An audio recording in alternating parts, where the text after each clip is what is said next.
Good day to all of you. देखिए कल हमने यूनिट 1 का जो पिछला वाला जो वीडियो था वह यूनिट 1 के कुछ प्रॉब्लम्स हमने किए।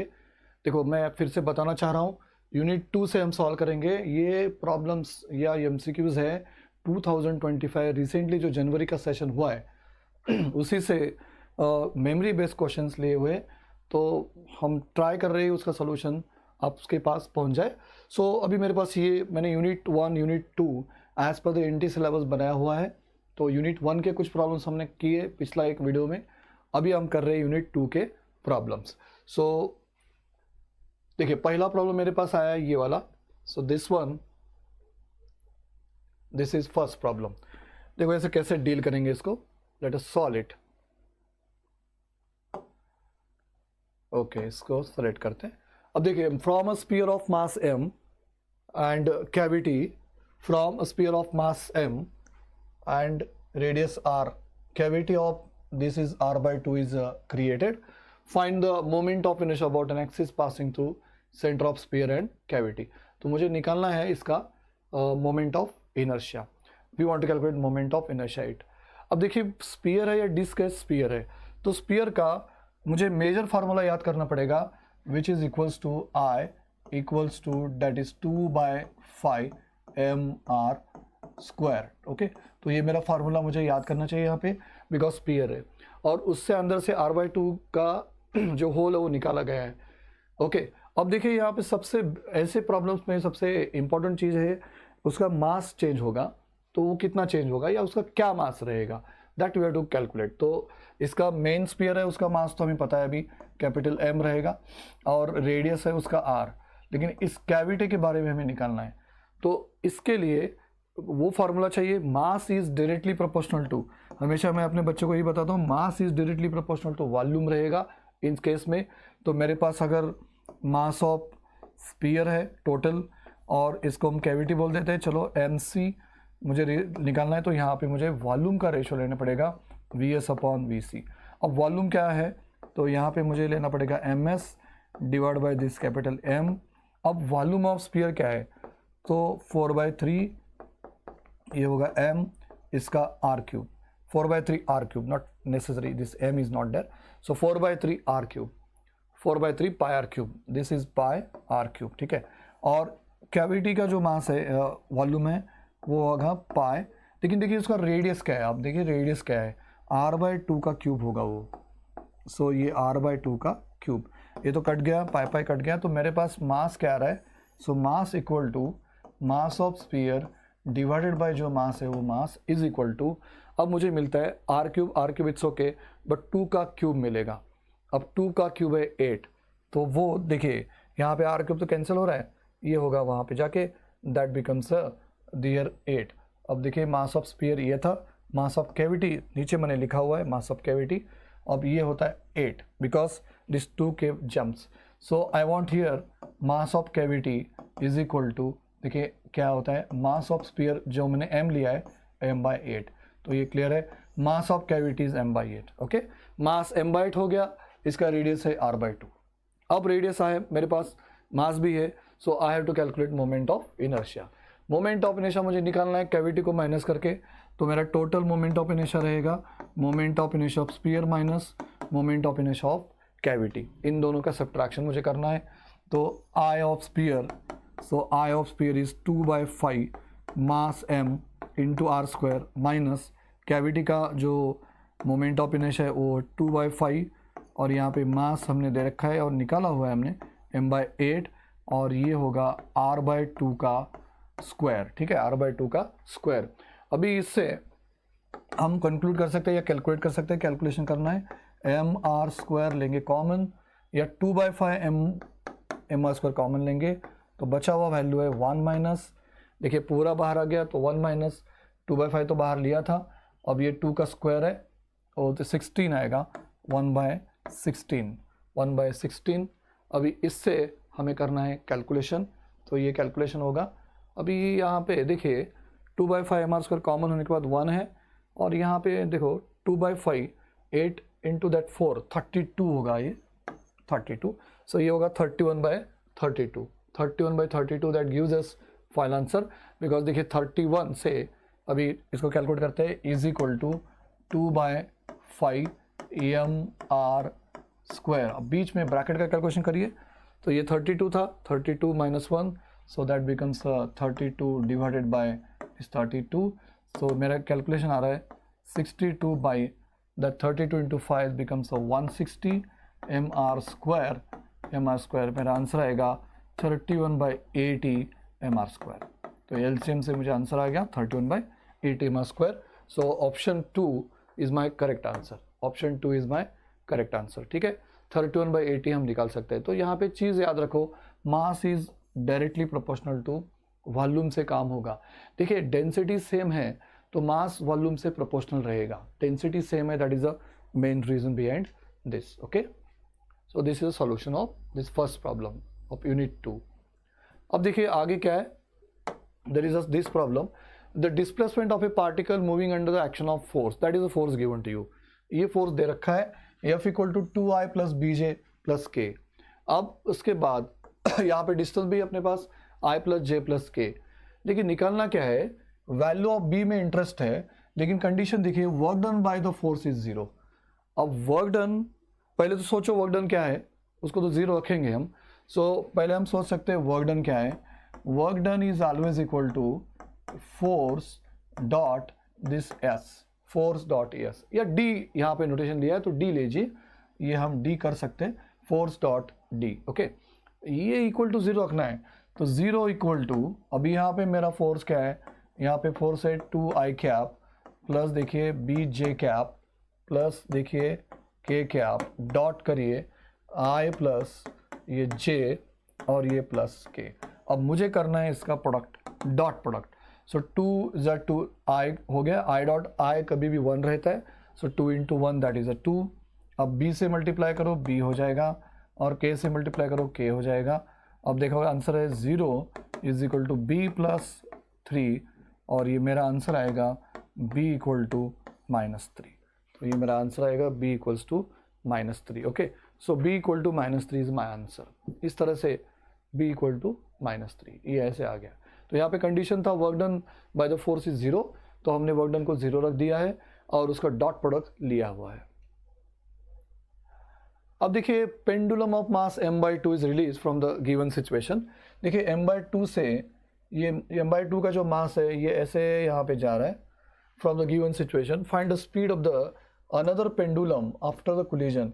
अभी ये जो डेटा है ना, इसको लीजिए E is equal to 1। So coefficient of restitution 1 दिया है, इसका मतलब है परफेक्टली इलास्टिक कोलिजन है। तो आपके पास 2 इक्वेशन हो गए। देखो एक बात याद रखो, आपके पास हमेशा 2 इक्वेशन है इन प्रॉब्लम को सॉल्व करने के लिए। पहला इक्वेशन आपका है initial momentum is equal to final momentum, ये मेरा हमेशा पहला इक्वेशन रहेगा जो कभी भी सॉर्ट आउट करेगा। इस तरह के प्रॉब्लम को आप ध्यान रखिए, always begin with the momentum principle. देखिए इलास्टिक कोलिजन रहने दो, प्लास्टिक या इन इलास्टिक, तीनों में एक कॉमन चीज़ है, momentum is conserved there. Okay, अब इलास्टिक है तो मेरे पास कोएफिशिएंट ऑफ रेस्टिट्यूशन का फार्मूला ये वाला है, v2 minus u1 v2 upon v1 minus e upon this u1 upon v2। तो ये मेरे पास फार्मूला है। तो ये 2 इक्वेशन से हमारा प्रॉब्लम कभी भी सॉल्व होता है। So remember this. अभी देखिए पेंडुलम ऑफ मास m/2, तो मेरा पहला मास जो है, let us begin with the data. देखो मेरा पहला मास क्या है, अब अगर मैंने इसको पहला मास लिया है तो m/2 रहेगा, और m2 जो है वो रहेगा m। ये तो बात क्लियर है। अभी whatever u is there, अभी सोचिए यहाँ पे ना ये किस वेलोसिटी से आएगा, मेरा इंटरेस्ट इसमें है। अब ऐसे सोचिए बिफोर, देखो पहले क्या है, यहाँ पे ये u2 इक्वल टू 0 रहेगा, और यहाँ पे जो u1 है ना वो रहेगा रूट ऑफ 2gh। बात को समझ रहे हैं, रूट ऑफ 2gh कहाँ से आ गया, तो किसी भी हाइट से, अब ये h है, सपोज ये h है और यहाँ स्टार्टिंग वेलोसिटी 0 है, तो आएगा किस वेलोसिटी से, वो उसी वेलोसिटी से आएगा 2gh से। अब उसकी बात करते हैं, उसके बाद जो आगे है v2 हमें पता नहीं है, और v1। हमारा मेन क्वेश्चन है ये निकालना है आपको क्या निकालना है, find the speed of another pendulum after collision. तो मेरा टारगेट है v2 निकालना, ठीक है। सो व्हाट अबाउट v1, ठीक है। v1 क्या है, अब v1 के बारे में सोचिए मत, v2 निकाल देना है तो देखेंगे क्या होता है। अभी यहाँ पे इसके बारे में सोचते हैं h क्या आएगा। देखिए ये h है ना, ये h हमेशा मैं बहुत बार क्लासरूम में बताता हूँ कि एच का आप ये फॉर्मूला याद रखो, एल इंटू 1 माइनस ये वाला कॉस थीटा। तो इससे देखिए एल कितना है, एल 1 माइनस ये कॉस ऑफ 60 हो गया है, the angle is shown here. देखिए एंगल देखिए, तो एच का वैल्यू क्या आएगा, एल 1 माइनस क्या होगा, हाफ, वो तो हाफ हो जाएगा, तो ये आता है एल बाय 2। ओके, अगर मैंने यहाँ पे रख दिया इसको 2g इंटू ये एल बाई 2, ये कैंसिल हो जाएगा, तो ये वेलोसिटी आएगी रूट जी एल। तो मेरा आंसर है रूट जी एल। तो root G L is a value. Okay, root G L, तो रूट जी एल मेरा आंसर आएगा रूट जी एल। तो रूट जी एल से मेरा काम अब हो जाएगा। अब देखो u1 is root G L, यहाँ तक क्लियर है। तो ये वाला होगा h इक्वल टू, यहाँ कैसे निकाला है, ये वाला formula h into 1 upon cos theta. देखिए यहाँ पे सोच भी सकते हैं आप, यहाँ पे ये जो डिस्टेंस है ये always L cos of theta रहता है और ये एच है, तो इसी से मैं कर रहा हूँ। और टोटल जो है एल है, इस बात को समझिए, एल इक्वल टू क्या होगा, L cos theta plus H, और उसको सॉल्व करने के बाद ये मिलेगा मुझे H equal to L into 1 minus cos of theta.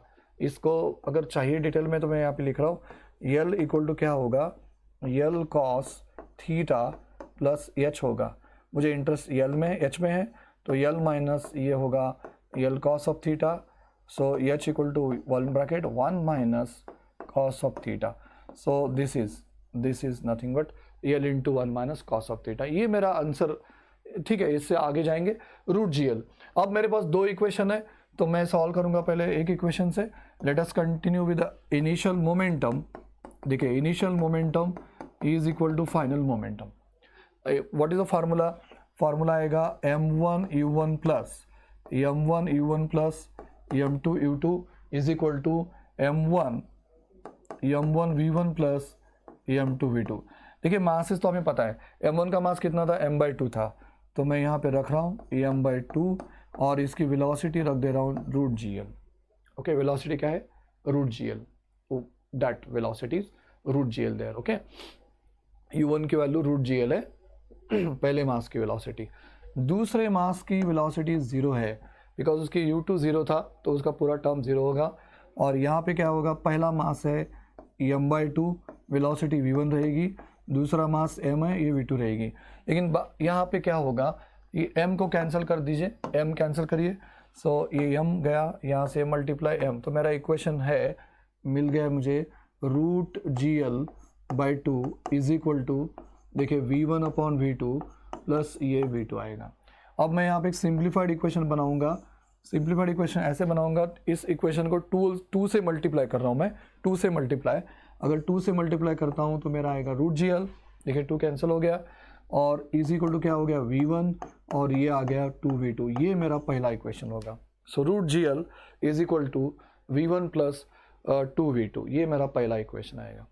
अब दूसरा इक्वेशन मेरे पास है कोएफिशिएंट ऑफ रेस्टिट्यूशन का। देखिए v2 मुझे चाहिए, v1 भी चाहिए था, लेकिन मुझे इंटरेस्ट v2 में है। u1 की वैल्यू कितनी थी, yes that is the root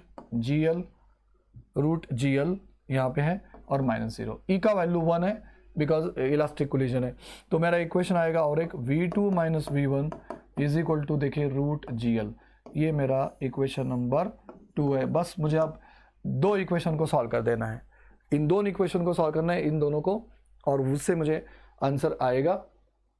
देखिए वो that is root G L, हाँ yes that is root G L, 2gh का वैल्यू रख दिया था ना l/2, तो ये हो गया। अब ये दो इक्वेशन को सॉल्व करना है, तो हम करेंगे v1 प्लस 2√2, ये वाला दिख रहा है 2v2, एंड उधर रूट जी एल है, तो इन दो इक्वेशन को हम सॉल्व करते हैं। तो राइट डाउन देयर 2v2 ये प्लस v1 जो कि 2 से मल्टीप्लाई करके हमने निकाला है, तो ये इज इक्वल टू क्या होगा, रूट जी एल होगा। अब दूसरा इक्वेशन देखिए v2 minus v1 is equal to root G L होगा, ये इक्वेशन, ये कैंसिल हो गया।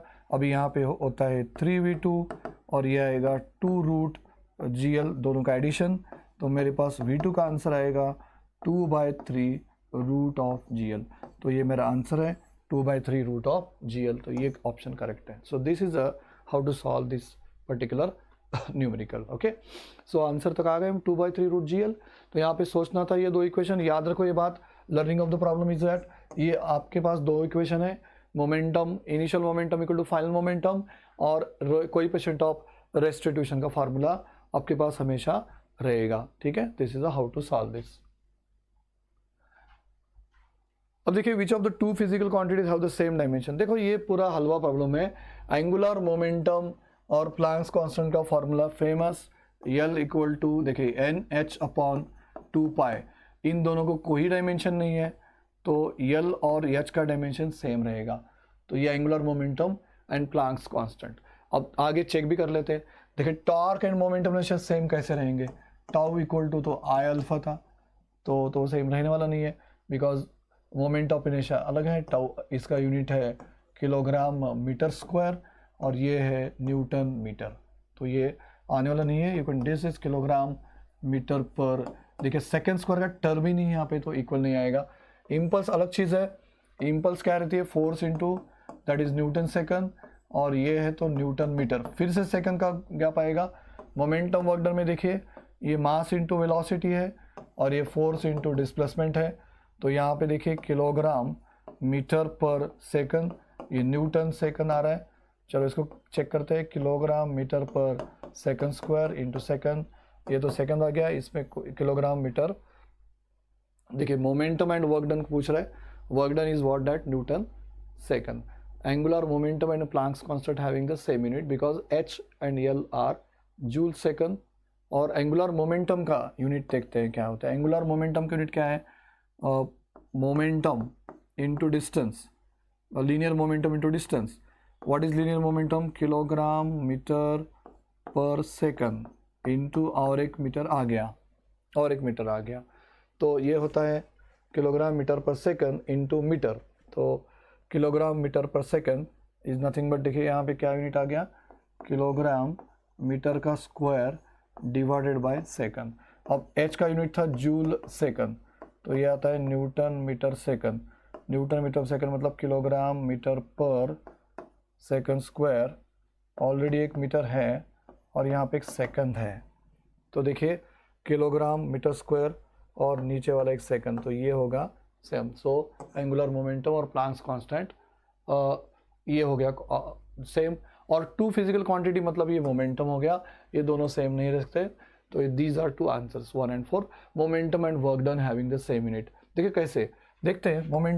मोमेंटम क्या है, momentum mass into velocity, mass into velocity, mass कितना है किलोग्राम, वेलोसिटी है मीटर पर सेकंड। अब वर्क को लेते हैं, वर्क है न्यूटन मीटर, न्यूटन क्या है किलोग्राम मीटर पर सेकंड का स्क्वायर इंटू मीटर तो रहेगा ही पहले से, तो ये आने वाला है newton metre. Work done is always joule, kilogram metre पर सेकंड स्क्वायर, ऑलरेडी यहाँ पे एक मीटर है तो ये आएगा किलोग्राम मीटर का स्क्वायर डिवाइड बाय सेकंड्स का स्क्वायर। मास इंटू वेलोसिटी में क्या होगा, मास का यूनिट किलोग्राम है और यहाँ पे मीटर पर सेकंड है, वेलोसिटी इज मीटर पर सेकंड, तो ये तो यूनिट सेम नहीं है, have the same dimension. Torque और मोमेंट ऑफ इनर्शिया को देखते हैं, torque end moment of inertia. Torque का यूनिट न्यूटन मीटर है, न्यूटन मीटर, और मोमेंट ऑफ इनर्शिया क्या है किलोग्राम मीटर स्क्वायर है, तो ये होगा न्यूटन मीटर में, इसमें सेकंड आने वाला है किलोग्राम मीटर पर सेकंड स्क्वायर मीटर, तो ये तो नहीं होगा, ये तो होगा नहीं। Torque end moment of inertia. Impulse और सरफेस टेंशन में देखते हैं, इम्पल्स है न्यूटन सेकंड है, न्यूटन सेकंड, तो आपको चेक करना होता है किलोग्राम मीटर पर सेकंड स्क्वायर इंटू यहाँ पे एक सेकंड आएगा, और ये कंपेयर करना है हमें न्यूटन पर मीटर से, तो ये होगा किलोग्राम मीटर पर सेकंड स्क्वायर, ऑलरेडी एक मीटर है, मीटर कैंसिल हो जा रहा है लेकिन यहाँ पे मीटर आ रहा है, तो ये भी कांस्टेंट नहीं है, तो एक ही है। Angular momentum and Planck's constant are they having the same unit. A particle is able to complete the vertical circular motion with speed of n root gr at the topmost point, तो ratio निकालना है मुझे के bottom के top का। देखिए इस figure को थोड़ा यहाँ पे बढ़ा निकालेंगे, ये वाला फिगर। अभी यहाँ पे देखिए ये जो है this one having this radius R there, ये रेडियस आर है, और यहाँ की जो वेलोसिटी है ना, ये वेलोसिटी है, तो यहाँ पे दिया है n इंटू जी इंटू कैपिटल आर। अब सबको पता है कि यहाँ पे क्या वेलोसिटी होती है, तो यहाँ पे वेलोसिटी होती है, देखो phi g r होती है यहाँ पे velocity, phi g r. At the lowest point velocity is always a root of phi g r. अब पार्टिकल कहाँ से, बॉटम और top, this point is the bottom and this point is called top. अब इन यहाँ पे हम इसकी वेलोसिटी निकाल सकते हैं या काइनेटिक एनर्जी सेपरेटली निकाल सकते हैं. सो काइनेटिक एनर्जी निकालेंगे separately. So at the bottom kinetic energy मेरे पास है ये वाली रूट phi g r, और एट द टॉप वो है, देखिए टॉप वाला यहाँ पे जो टॉप वैल्यू है that you can use a conservation of mechanical energy. इसके लिए conservation of mechanical energy use कर सकते हैं. कैसे, देखिए energy at bottom is equal to energy at top. अब इनका रेशो निकालना है काइनेटिक एनर्जी वाला, लेकिन एनर्जी तो सेम है, कंजर्वेशन ऑफ एनर्जी सेम रहती है. एनर्जी एट बॉटम क्या है, ये मैं ऐसे लिखूंगा यू आई प्लस इनिशियल समझ रहा हूँ इसको, और के इनिशियल इज इक्वल टू क्या होगा यू फाइनल प्लस ये होगा के फाइनल.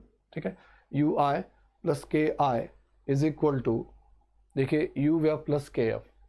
अब देखिए यू आई इनिशियल मेरा अगर ये रेफरेंस पॉइंट है तो ये 0 रहेगा, प्लस के आई यहाँ पे एनर्जी क्या है 1/2 मास और वेलोसिटी का स्क्वायर, 1/2 मास वेलोसिटी का स्क्वायर, वेलोसिटी का स्क्वायर मतलब क्या phi g r is equal to, okay ये हो गई बॉटम की वेलोसिटी. देखिए मुझे इंटरेस्ट से काइनेटिक एनर्जी टॉप पे निकालना है. Potential energy at this point क्या आएगा, इस पॉइंट पे देखिए ये डिस्टेंस कितना है, ये है 2r, तो यहाँ पे होगा mg इंटू 2r, और मुझे निकालना था काइनेटिक एनर्जी टॉप, इसको मैं लिख रहा हूँ काइनेटिक एनर्जी टॉप मुझे निकालना था. ओके काइनेटिक एनर्जी टॉप का वैल्यू तो वो है n रूट जी आर. अब यहाँ पे ये क्या आएगा काइनेटिक एनर्जी टॉप, अब that energy given by 5/2 that is 2.5 mgr minus mgr, 0.5 mgr तो आएगा वहाँ पे. देखिए यहाँ पे मुझे चाहिए उसका ratio, so I want a ratio of that. अब रेशो के लिए क्या करना पड़ेगा, you have to take a velocity ratio of that.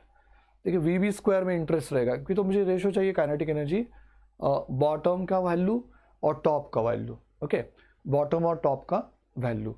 अब यहाँ मैं ऐसे कर सकता हूँ इसको n फॉर्म के लिए, तो देखो मैं ऐसे करूँगा 0 और यहाँ पे क्या होगा 1/2, ये मास वैसे रखो, यहाँ पे होगा वी बी का स्क्वायर इज इक्वल टू, अब ये हो गया क्या 2mgr प्लस, अब मुझे ना यहाँ पे दे रखा है हाफ और इसमें वेलोसिटी दी हुई है दैट इज, तो ये मुझे मिलेगा n स्क्वायर जी आर, है ना n स्क्वायर जी आर. देखो that velocity is root G R, तो उसका स्क्वायर होगा जी आर, n का n स्क्वायर हो जाएगा. अब इन दोनों का कॉमन निकालने के बाद मुझे वी बी स्क्वायर मिल जाएगा जी आर कॉमन निकालने के बाद. ओके तो पहले तो मैं क्या करूँगा मास को कैंसिल करूँगा यहाँ से, तो मेरे पास 2 से अगर मल्टीप्लाई कर दिया इस इक्वेशन को तो मेरे पास आता है V B square is equal to, देखिए ये क्या होता है दैट बिकम्स 4 mgr, है ना 4gr हो जाएगा ये 4gr. अब मुझे r कैपिटल यूज़ करना है, sorry for this 4gr plus यहाँ पे हट गया वो n स्क्वायर gr. तो टॉप की वेलोसिटी जो है वी बी स्क्वायर मेरे पास मिल रही है gr कॉमन लेने के बाद, gr मैंने कॉमन लिया तो ये हो गया n स्क्वायर प्लस 4, ये मेरे पास वेलोसिटी है. देखिए मास कांस्टेंट है तो वेलोसिटी इससे प्रोपोर्शनल रहेगा, वी टॉप तो अपने पास है, तो यहाँ पे देखिए जगह बनाते हैं के बॉटम मेरे पास आ गया. अब के बॉटम बाय के टॉप चाहिए, के बॉटम का वैल्यू आ गया. मैं बार बार बोल रहा हूँ कि मास के ऊपर डिपेंड नहीं, वेलोसिटी ले लो डायरेक्ट, तो डायरेक्ट वेलोसिटी ले ली जी आर, ये हो गया n स्क्वायर प्लस 4 और टॉप तो दे रखा है रूट n, उसका वैल्यू n स्क्वायर और ये जी आर, ये कैंसिल हो गया. मेरे पास आंसर आ गया है n square plus 4 divided by n square. तो यहाँ पे ऑप्शन है n स्क्वायर, ये वाला n square plus 4 divide by n square, this 4th number is my answer. तो मैंने डायरेक्टली वेलोसिटी को क्यों लिया है, बिकॉज मास इज वही पार्टिकल है तो मास कैंसिल होने वाला है हाफ एम वी स्क्वायर वाला, तो मेरे पास ये आंसर आएगा. अब देखिए find the magnitude of component of torque about the origin in the z direction when force is I minus j plus k. तो ये सीधा क्रॉस प्रोडक्ट का इशू है, प्रॉब्लम देखते समझ में आ रहा है. कि टॉर्क निकालना है, फोर्स दिया और उसका पार्टिकल दिया है, तो मुझे टॉर्क निकालना है, तो torque I have to calculate in this way. अब मुझे लेना पड़ेगा इसका क्रॉस प्रोडक्ट, देखिए आई जे के, और यहाँ पे देखिए फोर्स 1, ये -1, ये 1। देखिए एक बात का यहाँ पे प्रिकॉशन लेना ज़रूरी रहता है, that precaution is what, torque is always equal to r cross F. Torque क्या है, आर क्रॉस एफ है। टॉर्क का मीनिंग समझ लो, torque is always r cross F, ये वाला फार्मूला चाहिए। तो पहले मुझे रखना चाहिए 1 1 1, ये 1 1 1 पहले आर, उसके बाद 1 -1। तो अब इसको सॉल्व कर देना है। टॉर्क इक्वल टू, चलिए क्रॉस प्रोडक्ट लेते हैं, आई कैप कॉमन लिया मैंने अभी, 1 × 1 और माइनस, देखिए 1 × 1 माइनस, अब ये आ गया 1 × 1 माइनस 1 × 1, तो उससे मेरा आंसर आ जाएगा 2J ऑन दैट। सो पहला आई को देखिए, आई का छोड़ना है मुझे, 1 × 1 एंड -1 × 1, 1 × 1 कर दिया, माइनस ये दिस वन -1, तो आगे जे कैप, जे लिया, तो 1 × 1 माइनस 1 × 1, और के का देखिए, के का क्या आता है, के का आ रहा है मुझे, सो 1 × -1 और -1, इससे मेरा आंसर आना चाहिए। तो आई कैप के लिए मेरा आंसर क्या आ रहा है, 1 × 1 माइनस आई, तो -2 आई कैप -2 के कैप, तो उसका रिजल्टेंट मुझे चाहिए। Let us get a resultant, torque equal to, देखिए वो चेक करिए, आई का मुझे कॉमन लिए 1 × 1, इट्स ओके, माइनस कर देना था, माइनस आ गया, 1 × 1 -1, ओके वेरी गुड। ये तो जीरो हो रही टर्म, 1 × 1 -1 × 1, दैट इज के इंटू 1 × -1, 1 × के के लिए ये चाहिए मुझे -1, यस। सो मेरा आ गया -2i -2j कैप, तो ये मेरा आंसर है। This is nothing but component, magnet of the component about the origin in the Z direction, -2, this is के, दिस इज के। अब पूछा है सिर्फ जेड डायरेक्शन का, तो जेड डायरेक्शन को इंडिकेट करता है, के इंडिकेट करता है, तो उसका मैग्नीट्यूड है 2 न्यूटन मीटर। ये मेरा आंसर चाहिए, आंसर मुझे चाहिए सिर्फ जेड डायरेक्शन का, आंसर चाहिए सिर्फ जेड डायरेक्शन का, तो उसका आंसर है 2 newton metre, because I am not interested by the question in the Y direction. तो मेरा कंपोनेंट आ गया 2 न्यूटन मीटर। ओके, समझ रहे इसको, मेरा आंसर क्या था, वन ऑफ द कंपोनेंट क्या था, 2K कैप। तो जेड डायरेक्शन में टॉर्क का वैल्यू कितना आ गया है, 2 न्यूटन मीटर। मैग्नीट्यूड पूछ रहा है, इतना वैल्यू लिख दो, मैग्नीट्यूड पूछ रहा है बस। अब देखिए क्या है, balloon is there having the system mass is moving with some acceleration. देखिए balloon is there moving up with acceleration a, तो पहला सिचुएशन तो हमें समझ में आ रहा है कि a है। Find the mass of the to be removed, जो मास मुझे रिमूव करना पड़ेगा, सो दैट एक्सेलरेशन कितना होना चाहिए, 3a होना चाहिए। अब देखिए दो सिचुएशन है यहाँ पे, इन दो सिचुएशन को हमें सॉल्व कर देना है। देखिए पहला सिचुएशन हम निकालते हैं, यहाँ पे जो अपथ्रस्ट या बायोंट जो भी फोर्स होगा वो इक्वल हम लेते हैं, इसका यही मेथड रहेगा, एफ यहाँ पे। अब पहला जो केस है यहाँ पे मास mg है और जो एक्सेलरेशन दिया हुआ है a है, ठीक है, एक बात समझ में आ गई, f है फोर्स, नीचे mg है और ऊपर क्या है a। अब देखिए अगला सिचुएशन क्या है, यहाँ पे mg या आप मास भी ले सकते हो उसको। अब आगे एक सिचुएशन में चेंज क्या है, इस f को कॉमन ही रहेगा, उसमें कोई चेंज नहीं है, लेकिन एक्सेलरेशन बढ़ रही है और वो हो गई 3a, और इसका नीचे का वेट है ना, ये मास, पहले का मास, और अगर समझो मैं बोलूँ रिमूव मास mr, ये हो गया अब इसका मास। अब ये दो सिचुएशन को समझ लो बस, a हो गया फोर्स f, अब दोनों में कॉमन चीज़ को इक्वेट कर देना है। मुझे न्यूटन्स का लॉ अप्लाई करना पड़ेगा सेकंड वाला, तो यहाँ पे अप्लाई करेंगे। देखिए m मेरा फोर्स अपवर्ड है, माइनस ये होगा mg इज इक्वल टू ये होगा ma, तो मेरा a वाला इक्वेशन ये है। दूसरा वाला देखिए f माइनस, अब माइनस ये सब लिखना पड़ेगा, m माइनस mr ब्रैकेट में है g, बस केयरफुल कैलकुलेशन करना है अपने को, is equal to m into 3a। देखिए m इंटू 3a मतलब क्या, मास तो चेंज हो गया है, वही मास है, वही मास हमें रिपीट करना पड़ेगा इधर लिखने के लिए, तो वो होगा मास, यहाँ पे होगा मास, ओके, यहाँ पे क्या होगा mass, m minus m R into 3a होगा। ये देखिए बात को समझिए, एम एफ माइनस ये पूरा वेट इज इक्वल टू इसका जो मास है वो मास, और इसका एक्सेलरेशन कितना है 3a। ये मेरे दो इक्वेशन हो गए। अब इन दो इक्वेशन को सॉल्व करना है। देखो यहाँ से मुझे मिलता है एफ इज इक्वल टू क्या मिल रहा है, एम जी, उधर जाके प्लस होगा, तो ये मेरा इक्वेशन नंबर 1 हो गया। ये इक्वेशन नंबर हो गया है।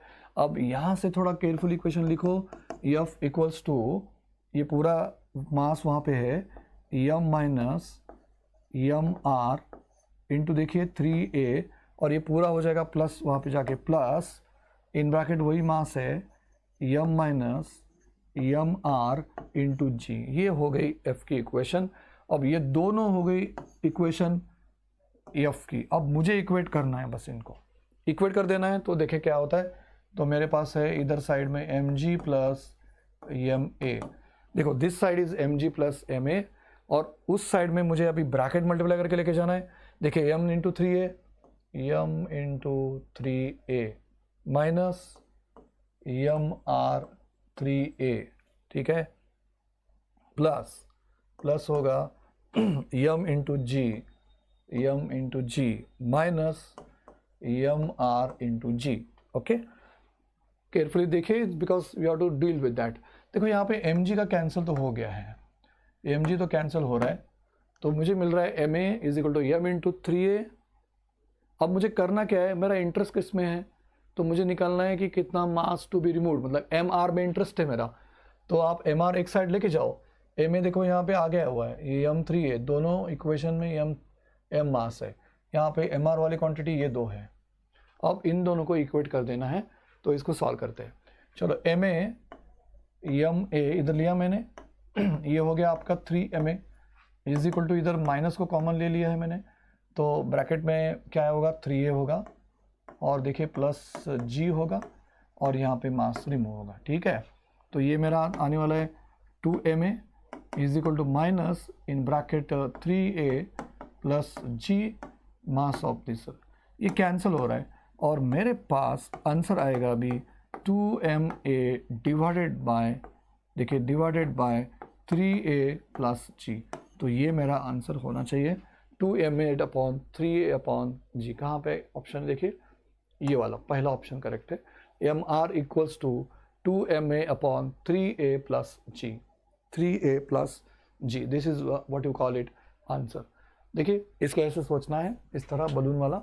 ये अच्छा प्रॉब्लम था इस शिफ्ट में आया हुआ। ओके नेक्स्ट, देखिए select the correct match the for dimension. देखिए डायमेंशन हमें निकालना पड़ेगा अलग से। देखिए पहला क्वांटिटी मैं ले रहा हूँ एंगुलर मोमेंटम वाला। एंगुलर मोमेंटम का डायमेंशन मतलब एल क्वांटिटी। एल क्वांटिटी मतलब फार्मूला क्या है, देखो मैं ऐसे करूँगा, पी इंटू आर करूँगा इसको, मतलब लीनियर मोमेंटम इंटू डिस्टेंस करूँगा।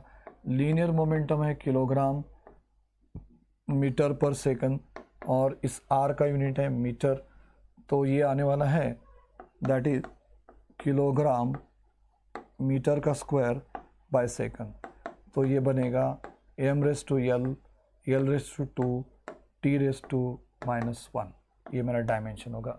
देखिए m1 एंगुलर मोमेंट को ज्वाइन कर दीजिए, M L raise to 2, T raise to minus 1।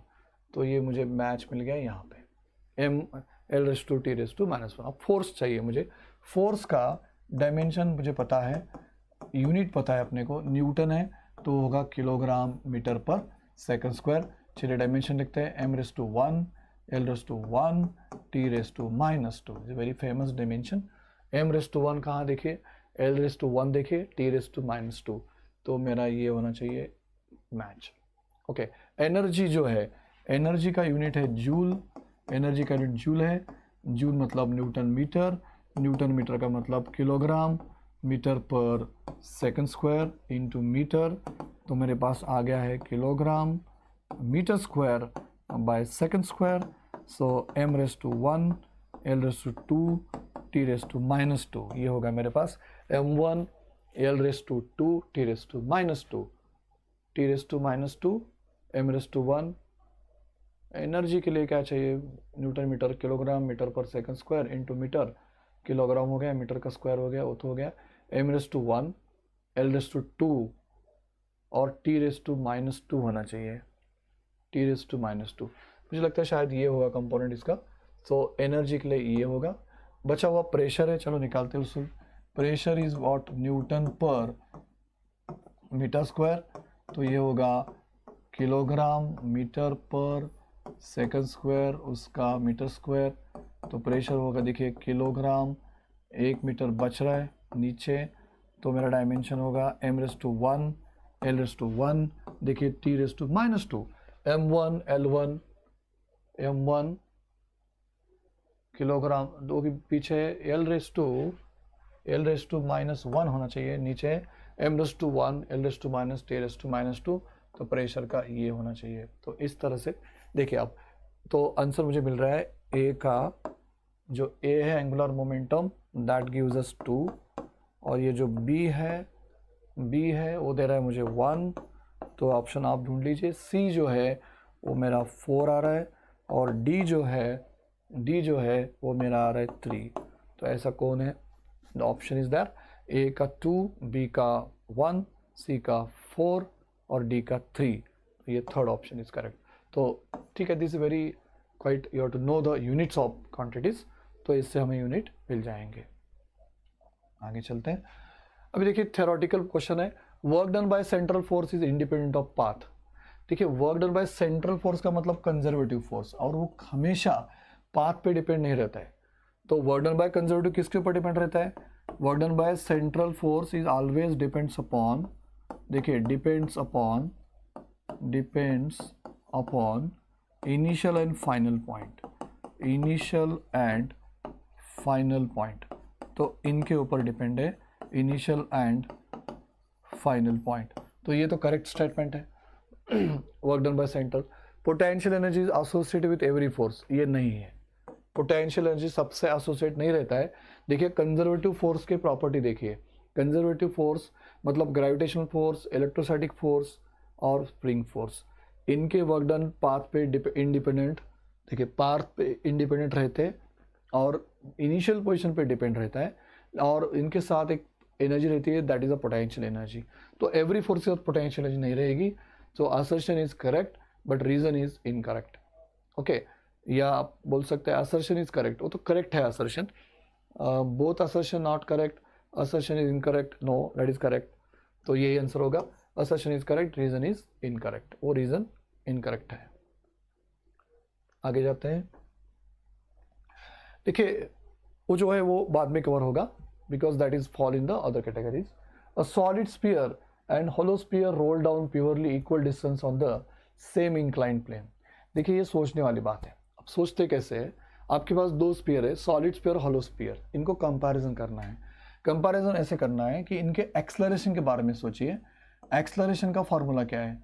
For any body acceleration का फॉर्मूला है, एनी बॉडी, स्फीयर के लिए नहीं, एनी बॉडी के लिए ये फॉर्मूला रहेगा अपने पास, g sin थीटा 1 प्लस देखिए k square upon r square, ये है अपना फार्मूला। इसमें देखिए अब ये कंपेयर करना है k स्क्वायर के वैल्यू को। अब मुझे चाहिए सॉलिड स्फीयर के लिए SS लिख दो, तो g sin थीटा तो उसके लिए कॉमन है, तो उन्होंने बोला है roll down the purely equal distance on same inclined plane. Inclined plane में कोई दिक्कत नहीं है, थीटा सेम है, तो चेंज होगा सिर्फ ये रेशो से 1 upon k square upon r square. अब स्पेरिकल बॉडी के लिए k स्क्वायर जो है r स्क्वायर रेशो है ना, वो है 2/5, ये है 2/5, ठीक है 2/5। तो इसी को अगर सॉल्व किया तो 1.4 हो जाएगा। मतलब मेरा अगर यहाँ पे कैलकुलेशन कर दिया g साइन थे 2/5 क्या है 0.4, मतलब ये होगा 1.4। अब इसी तरह से हॉलो स्फीयर के लिए देखिए, हॉलो स्फीयर के लिए यही फार्मूला है, बट k स्क्वायर की वैल्यू चेंज होगी, g sine theta divide by 1 plus देखिए k square upon r square, यहाँ पे आएगा g sine theta divide by 1 plus ये होगा 2/3, ये होगा 2/3। अब 2/3 की वैल्यू कितनी है?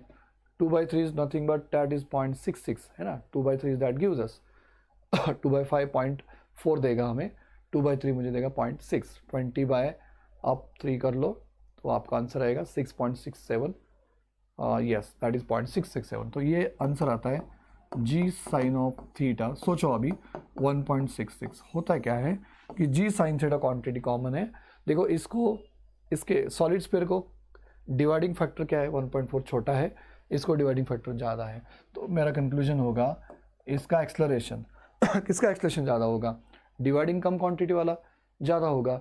ओके, सो ये मुझे मिलता है, अगर एक्सलरेशन इसका ज़्यादा है तो इसका टाइम कम होगा, सो दैट इज़ वाई ये मुझे आंसर चाहिए।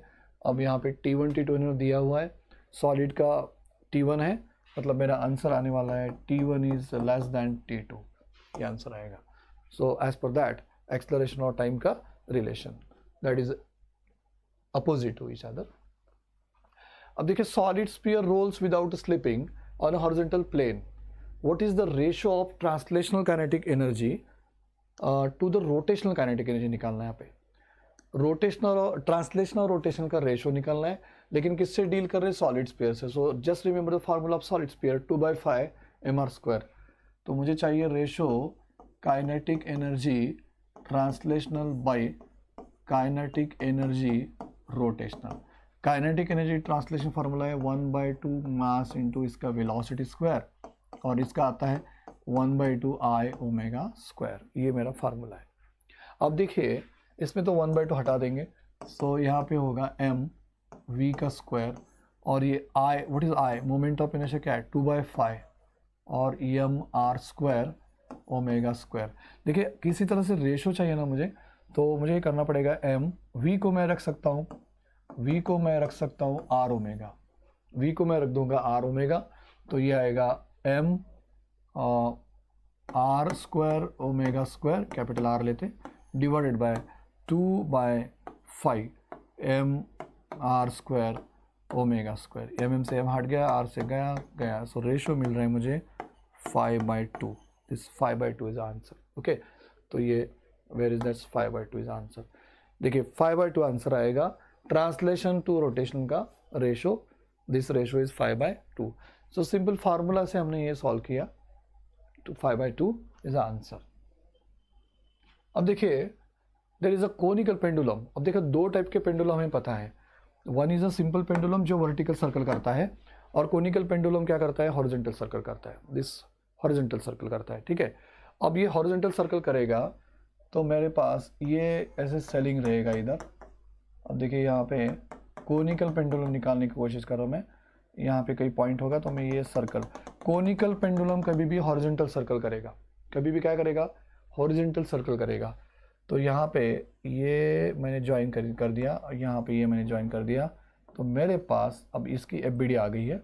तो ये एंगल दिया हुआ है 60 डिग्री विद वर्टिकल। ओके, अब 60 डिग्री विद वर्टिकल दिया हुआ है, तो मुझे चाहिए इसके रिजोल्यूशंस। अब देखिए टी होगा और ये टी के कंपोनेंट्स होंगे, तो ये एंगल तो 60 रहेगा, तो ये मिलेगा मुझे टी कॉस ऑफ थीटा, और यहाँ पे नीचे मिलेगा मुझे एम जी। अब एम जी के फॉर्म में मुझे चाहिए आंसर। देखिए यहाँ पे हमें पता है कि ये सेंट्रीपिटल फोर्स होता है, ये प्रोवाइड करेगा टी साइन थीटा, बट अपना इंटरेस्ट है एम जी या टी निकालने में, तो मैं यहाँ पे तो यूज़ करूँगा because this is equilibrium, this is equilibrium condition, T cos theta minus M G. So मैं सीधा लिख सकता हूँ T cos of theta is equal to, इसको एम जी लिखूँगा, कॉस की वैल्यू थी cos of 60 is equal to M G. So T equal to का है क्या होगा, एम जी डिवाइडेड बाय, देखिए कॉस ऑफ 60 का वैल्यू क्या है, कॉस ऑफ 60 का वैल्यू है 1/2, ये 1/2 डिवाइड होगा, लेकिन मुझे चाहिए आंसर, तो 2mg इसका आंसर आएगा। तो 2mg is that word. So tension conical pendulum है, उसका टेंशन जो मिल रहा है ये है 2mg। देखिए acceleration of a solid cylinder purely rolling on inclined plane of inclination theta is. अब ये सॉलिड सिलेंडर के बारे में पूछ रहा है, सॉलिड सिलेंडर। देखिए इसके लिए सीधा है, मेरे पास एक सिंपल फार्मूला है, जी साइन थीटा 1 प्लस के स्क्वायर अपॉन आर स्क्वायर, ये मेरा फार्मूला है। ठीक है, अब सॉलिड सिलेंडर के लिए के स्क्वायर अपॉन आर स्क्वायर रहता है 1/2। ओके, 1/2। देखो ये रेशो आप याद कर सकते हैं बाय यूजिंग एम के स्क्वायर इक्वल टू, इससे ऐसे आता है ये मोमेंट ऑफ इनर्शिया किसी भी चीज़ का है एम के स्क्वायर, और मेरे पास सॉलिड सिलेंडर का फार्मूला है 1/2 एम आर स्क्वायर। अब इनका रेशो अगर ले लिया इनका, तो वही आएगा। मुझे अगर चाहिए एम के square divide by this half, ये चाहिए अगर मुझे m कैसे कैंसिल होता है ये पूरा अक्खा, देखिए क्या होगा 1 स्क्वायर बाय आर स्क्वायर, ये सीधा यहाँ पे जाएगा 1/2, तो ये 1/2 मुझे मिल गया। तो मुझे चाहिए a इक्वल टू, अब देखिए g साइन थीटा में तो कोई चेंज नहीं है, 1 प्लस ये 1/2 होगा 1/2। अब देखिए यहाँ पे क्या होता है, a इक्वल्स टू मिलेगा मुझे 2 + 1 2 × 1 2 + 3 3/2 मिल रहा है, ये g sine theta whole divide by क्या मिल रहा है 2/3 मिल रहा है। तो मुझे आंसर मिलेगा, मेरा आंसर क्या रहेगा, दिस इज़ नॉट 2/3 3/2, देखो यहाँ पे 3/2 है, तो ये 3/2 उल्टा हो जाएगा, तो ये होगा 2/3 g ऑफ साइन थीटा, ये वेरी स्टैंडर्ड वैल्यू है। सो ये 2/3 g साइन थीटा इसका आंसर आएगा। अगर मुझे एक्सप्रेशन निकालना है तो you have to calculate that ratio of that one, okay 2 तो वही होगा ऊपर जाके आपके, ये रेशियो हमें याद रखना है for the each spheres in all. अब देखिए पार्टिकल है जो मूव कर रहा है स्ट्रेट लाइन से under the influence of force of, देखो फोर्स दे रखा है, फोर्स इंटीजर सॉल्व करना है हमें, ये force is equal to alpha plus ये बीटा हो गया, यहाँ पे हो गया X square, X is a displacement ले दिया हुआ है, बीटा इज -12, देखो बीटा की वैल्यू हमें पता है, टोटल वर्क डन निकालना है 1 मीटर से, और total work done, if the total work done for displacement x metre is 12 joule, तो वर्क डन भी दिया हुआ है, मुझे अल्फा का इंटरेस्ट है, तो मेरे पास सीधा फार्मूला है work done is equal to integration from F into D X, वो तो डी एक्स के फॉर्म में है इक्वेशन, और यहाँ पे मैं 0 to 1 कर सकता हूँ इसको, बस मैथमेटिक्स है 0 to 1 इक्वेशन को लिखो, अल्फा प्लस ये क्या होगा बीटा एक्स का स्क्वायर, और ये हो गई डी एक्स की वैल्यू। अब इसका इंटीग्रेशन करिए, तो इंटीग्रेशन के बाद मुझे मिल रहा है alpha into x, okay alpha into x plus क्या होगा बीटा एक्स का क्यूब बाय 3, ये मुझे मिल रहा है, और वर्क डन तो है पता, work done is equal to, आप लिमिट रखते हैं, वर्क डन के बाद work done equal to what, alpha X, X का वैल्यू 1 है, अल्फा एक्स का वैल्यू 1 तो क्यूब भी 1 होगा, तो ये होगा just beta by 3, okay work done कितना है 12 जूल, अल्फा का इंटरेस्ट है, प्लस बीटा का वैल्यू -12 है, डिवाइड बाय 3 कर दीजिए, बीटा का वैल्यू -12 है, तो मुझे चाहिए answer 12 is equal to alpha -4 हो जाएगा, देखिए ये 4 हो जाएगा, तो मुझे अल्फा मिल जाएगा 16, तो मेरा अल्फा का आंसर होगा 16, अल्फा इक्वल टू 16। ये सब एक इंटीजर था इस 2025 के शिफ्ट में, so that comes under this. आगे देखिए torque on uniform disc of mass 2 kilogram, देखिए मास दिया है 2 किलोग्राम, रेडियस तो 1 मीटर है, और यहाँ पे टॉर्क का इक्वेशन दे रखा है, if disc was initially rest, it was at rest suppose, power चाहिए t इक्वल टू 1 सेकंड। देखिए यहाँ पे सोच बिगिन करने के पहले अब सोचिए कि पावर किससे तरीका क्या है पावर निकालने का, देखो मुझे जो याद आ रहा है अभी पावर निकालने का तरीका है, मेरे पास एक तरीका है वर्क डन बाय टाइम से निकलता है, लेकिन यहाँ वर्क डन का कोई चांसेस नहीं है, टॉर्क से रिलेट करना पड़ेगा, तो पावर इक्वल टू क्या है, मेरे पास और एक फार्मूला है जो मुझे याद आता है इमीडिएटली, डेल्टा के बाय टाइम, लेकिन उससे कुछ फ़ायदा नहीं है, लेकिन मेरे पास रोटेशनल मोशन का टॉर्क है, that is always equal to this. देखिए ट्रांसलेशन का पावर क्या है एफ इंटू वी, तो मैंने इसको चेंज कर दिया टाउ इंटू ओमेगा, अब मुझे इसमें इंटरेस्ट है। अब देखिए पावर इक्वल टू क्या है टाउ इंटू ओमेगा, बट सी थोड़ा अभी यहाँ पे सोचना पड़ेगा कैसे टॉर्क निकालते हैं, टॉर्क का तो दिया हुआ है, टॉर्क इक्वल टू का फार्मूला और एक मुझे चाहिए आई अल्फा, देखिए ओमेगा इज चैलेंजिंग हियर, अब उसके लिए मुझे यूज़ करना पड़ेगा कुछ काइनेमेटिकल इक्वेशंस। अब देखिए torque on a uniform disc of this given by that particular equation which is variable, disc was initial rest, तो पावर निकालना है 1 सेकेंड का, तो I into alpha, let us check what is torque, torque का equation मेरे पास था तो मैं उसके लिख दे रहा हूँ, टॉर्क इक्वल टू क्या होगा, देखिए 5t² माइनस 8t होगा, और मोमेंट ऑफ इनर्शिया क्या है व्हाट इज डिस्क है, तो वो होगा mr²/2, डिस्क का फार्मूला क्या है 1/2 m into R square into just alpha, putting value देखिए मेरे पास क्या आ रहा है 5t² minus 8t is equal to mass की जो वैल्यू है कितनी है, 2 किलोग्राम है, रेडियस देखिए 1 स्क्वायर है, तो इसमें कुछ फ़र्क पड़ने वाला नहीं है। तो अल्फ़ा का वैल्यू मुझे आ रहा है, देखिए अल्फ़ा का वैल्यू आ रहा है 5t स्क्वायर माइनस 8t, ये मेरे पास अल्फ़ा आएगा। अब मुझे चाहिए एट 1 सेकंड, तो एट t इक्वल टू, देखिए 1 सेकंड मुझे अल्फ़ा क्या चाहिए, t इक्वल टू 1 सेकंड को अल्फ़ा चाहिए मुझे। t इक्वल टू 1 सेकंड रख देते हैं यहाँ पे, let us take alpha, alpha क्या आएगा 5, देखिए 5 इंटू 1 माइनस 8 करेंगे this one, so alpha equal to -3, ये मेरे पास आएगा अल्फ़ा, अल्फ़ा इक्वल टू -3। अब अल्फ़ा इक्वल टू -3 तो टॉर्क भी निकाल सकता हूँ मैं, क्योंकि because tau equal to I alpha, तो टॉर्क 1 है मोमेंट ऑफ इनर्शिया, ये -3, तो टॉर्क का भी वैल्यू मेरे पास आ गया, this is Newton metre as per the unit, ये टॉर्क आ गया, ये वाला टॉर्क आ गया। अब मुझे चाहिए ओमेगा, देखिए यहाँ पे दिया हुआ है स्टार्टिंग फ्रॉम रेस्ट, तो टाइम भी है अपने पास, तो omega equal to omega not मतलब इनिशियल अल्फ़ा इंटू टी, तो मेरे पास ओमेगा क्या आने वाला है, अल्फ़ा का वैल्यू कितना है -3 है, टी का वैल्यू कितना है, लेकिन इससे देखिए टाइम तो ठीक है 1 सेकंड है, पावर निकालना था मुझे चाहिए ओमेगा। अब इस ओमेगा को कैसे निकालेंगे, एक तो फार्मूला अपने पास टी स्क्वायर का होना चाहिए तभी वो पहुंच पाएगा, या उस तरह से हमें करना पड़ेगा। So what is value of that particular torque, किससे निकलेगा, देखिए ये फार्मूला मैं यूज़ नहीं कर सकता हूँ, क्यों यूज़ नहीं कर सकूँ, बिकॉज यहाँ पे कहीं भी कहा नहीं है कि यूनिफॉर्म है। तो देखिए ये सबसे इम्पॉर्टेंट बात है, ये गलती हम करते हैं सब लोग, तो ये क्यों कर रहे हैं, तो हमें सोचना पड़ेगा। मैं पहले बता रहा था आपको कि वेरिएबल है टॉर्क, टाइम के ऊपर कांस्टेंट है क्या, जब टॉर्क कांस्टेंट है तो हम यूज़ कर सकते हैं, अभी तो फिर हमें निकालना पड़ेगा।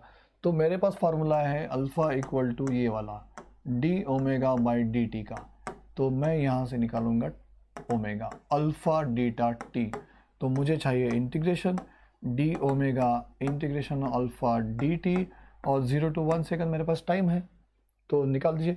सो ओमेगा आएगा मेरा, ओमेगा इक्वल्स टू अल्फ़ा का इक्वेशन क्या है वो वाला 5t square integration of 0 to 1, देखिए यहाँ पे होगा 5t स्क्वायर माइनस 8t और ये हो गया dt, तो ओमेगा क्या होगा 5t cube by 3 minus 8t square by 2, तो ओमेगा इज इक्वल टू रख दीजिए टाइमिंग का, सो दैट मीन्स 5/3 माइनस 4, तो ये होना चाहिए व्हाट इज 8 बाई, वहाँ पे 8 है, 8/2 4 आ रहा है, 5/3, so that becomes 3 into 5 12, 12 minus 5 7, देखिए 3 the 4 the 12, 5 minus 12 is a -7, तो मेरा आंसर है -7/3।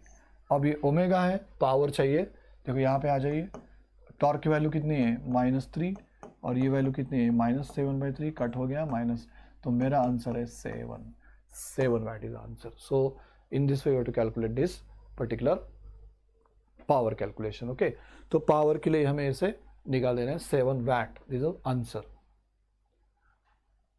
अब देखिए यूनिफॉर्म सॉलिड स्फीयर है, m rolls down the rest, achieve speed v1 और inclined 30 degree, sphere achieve speed v2 45 degree. देखिए इसमें सोचने वाली बात है, इसमें कुछ कैलकुलेशन करने का जरूरत नहीं, आपका कॉन्सेप्ट क्लियर होगा तो ये हो जाएगा।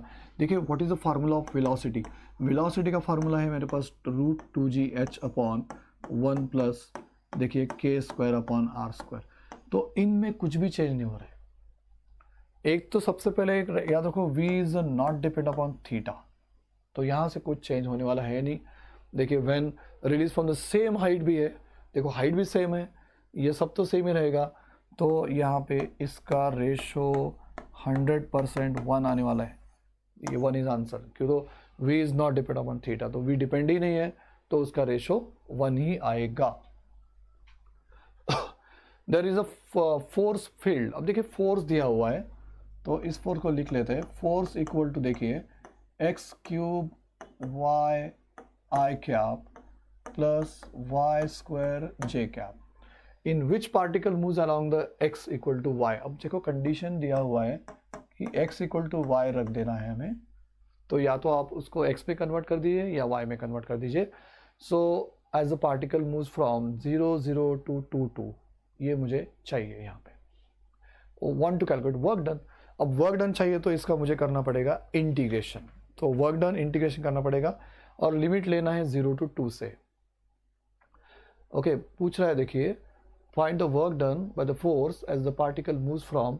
अब देखिए मैं लिमिट 0 to 2 क्यों रखूँ, इस पर एक क्रूशल क्वेश्चन है।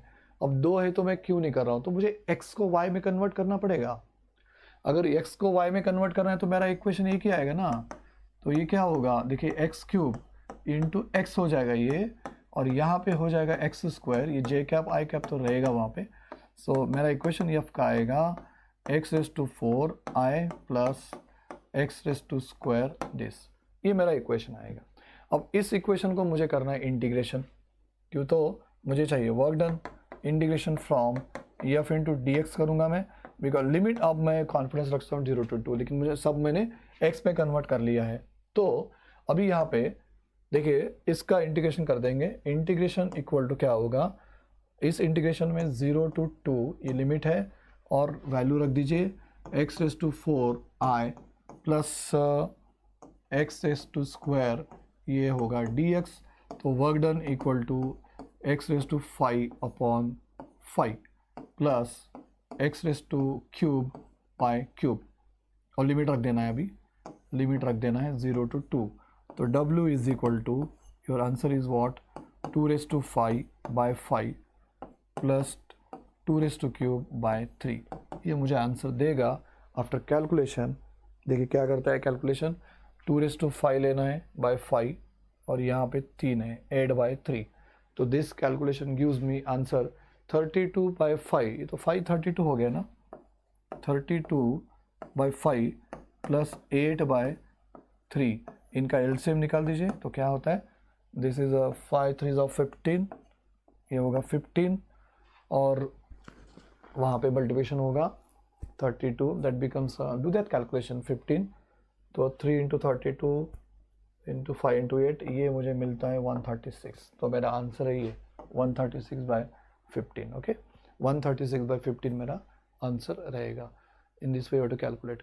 Okay do that calculation, 32 into 3 that becomes 96, 32 into 3 becomes 96, do that calculation 96 and this is 40, okay this gives us 136 divided by 15 तो है ही, तो ये मेरा आंसर आएगा 136 by 15। अब यहाँ पे देखिए from a uniform circular disc radius 20 centimetre circular portion of radius is removed, तो यहाँ पे निकालना क्या है कि शिफ्ट क्या होगा, सेंटर ऑफ मास में शिफ्ट क्या होगा, ये निकालना है मुझे। देखिए वही है इशू, मास निकालना पड़ेगा मुझे पहले, तो डिस्क है तो यहाँ पे एरिया का इंपॉर्टेंस रहेगा। देखिए स्पीयर है, हॉलो स्पीयर है, सिलेंडर है, तो वहाँ पे इंपॉर्टेंस किसका रहता है, वॉल्यूम का, लेकिन यहाँ पे इंपॉर्टेंस एरिया का है। तो यहाँ पे मैं सबसे पहले बिगिन करूँगा इसी से, M is directly proportional to area here. अभी देखो इसको हम बोलते हैं कुछ कैविटी या circular portion of radius cut बोलता है, तो यहाँ पे कुछ लेंगे एम आर और इसका मास है एम, इसका मास एम है, तो मास को हम डिवाइड पहले मास से कन्वर्ट कर लेंगे। सो मैं ऐसे लिखूँगा सीधा mass removed divide by mass of total is equal to pi into remove का स्क्वायर और दूसरा जो मेन रेडियस है उसका स्क्वायर, जो हमें दिया है 20 सेंटीमीटर और दूसरा जो रेडियस दिया है वो 5 सेंटीमीटर, उसमें रख सकते हैं both are radius, yes both are radius, pi cancel हो गया तो मुझे मिल रहा है M removed is divide by M R. अब उसका रेडियस था 20 का स्क्वायर और यहाँ पे मिल रहा है 5 का स्क्वायर, तो ये मुझे मिलता है 400 बाय 25 है ना, तो मुझे मिलेगा ये 16 है ना, 25 इंटू 16 यस, तो मुझे मिल रहा है एम आर रिमूव का मास जो मिल रहा है 16 एम मिलेगा, 16 एम। देखिए मास ऑफ रिमूव दिया है मैंने, लेकिन रेडियस मैंने 20 लिया हुआ है, तो ये मुझे चाहिए करना है टोटल का, तो मुझे करना चाहिए यहाँ पे एम आर और ये होना चाहिए पूरा एम, ये पूरा एम यहाँ पे रिमूव होना चाहिए, तो मेरे पास आंसर क्या आएगा, so answer is this one, तो this one M equals to, मतलब मेरे पास आना चाहिए क्या, mass of this remove portion, देखिए यहाँ पे 16 आएगा ये आंसर 16, तो मुझे चाहिए मास ऑफ रिमूव जो होगा एम बाय 16 होगा, ठीक है बात को समझ रहे हैं, एम 16, तो मैंने रेडियस बड़े का लिया है, तो यहाँ पे m लूँगा मैं, तो ये मैं यहाँ से ये इसको हटा दूंगा, ये वाला पोर्शन, ठीक है। तो ये हो गया मेरे पास मास। अब मास आने के बाद मुझे निकालना है सेंटर ऑफ मास। देखिए यहाँ पे पहले सेंटर ऑफ मास होगा, पहले मतलब जब ये रिमूव नहीं किया था तब सेंटर ऑफ मास कहाँ पे होगा, सेंटर पे होगा। तो मुझे निकालना है यहाँ से शिफ्ट, तो मेरा रेफरेंस लाइन यही होगा, रेफरेंस लाइन यही होगा। यहाँ पे ये डिस्टेंस देखिए आप कितना आ रहा है, distance of centre of mass is 15 centimetre. देखिए 15 क्यों, देखिए टोटल 20 है, 5 गया तो 15 सेंटीमीटर आ गया इसमें। अब मुझे रखना है formula X centre of mass का। एक्स सेंटर ऑफ मास के लिए मैं लिखूंगा m1 x1, मुझे रिमूव करना है तो मैं रखूंगा माइनस डिवाइडेड बाय, देखिए m1 माइनस m2, ये मेरा यूजुअल फार्मूला है। अब यहाँ पे m1 क्या चीज़ है, तो वो बड़ा मास, ये बड़ा मास, उसका ज़ीरो है। देखिए इसका ज़ीरो है, क्यों ज़ीरो है, यहाँ पे सेंटर ऑफ मास इसी तो बना है तो ज़ीरो है वो। माइनस सेकेंड वाले का मास मैंने निकाला था ये वाला, ये m/16 रखना पड़ेगा। देखिए नोटेशन में मैंने चेंज किया है, लेकिन ये देखिए मास ऑफ रिमूव है, mass of remove m/16 into उसका सेंटर 15 है, सेंटर 15 है, यहाँ से डिस्टेंस, और नीचे दो मासेस m माइनस और m-m16। देखो बड़े का मास m था और जो रिमूव किया m/16 था। अब यहाँ से थोड़ा कम m को हटा दो, m हटा तो आएगा, ये आएगा माइनस 15/16। अब नीचे एलसीएम ले लो, 16 इंटू दिस, ये 16 और नीचे भी आ रहा है 15/16, कैलकुलेशन देगा आपको 1 सेंटीमीटर। तो ये -1 शिफ्टिंग हो गया है, सेंटर ऑफ मास यही कहीं पे आया होगा, तो ये शिफ्टिंग हो गया है 1, या सेंटर ऑफ मास जो है ये यहाँ पे जा सकता है, बिकॉज माइनस है तो यहाँ जाएगा श्योरली, ये होगा आंसर इसका, तो यहाँ पे जाएगा वो। So that is 1 centimetre. Okay, so this is what you call it, how the mass centre of mass is removed. ठीक है, तो ये यूनिट 2 के कुछ हमने सम्स किए। अब आगे अगला सेशन आएगा, फिर यूनिट 3, यूनिट 4, इस तरह से हमने पेपर को डिवाइड किया 2025 को आपको। Okay, so thank you for watching this. अभी just go through the all problems.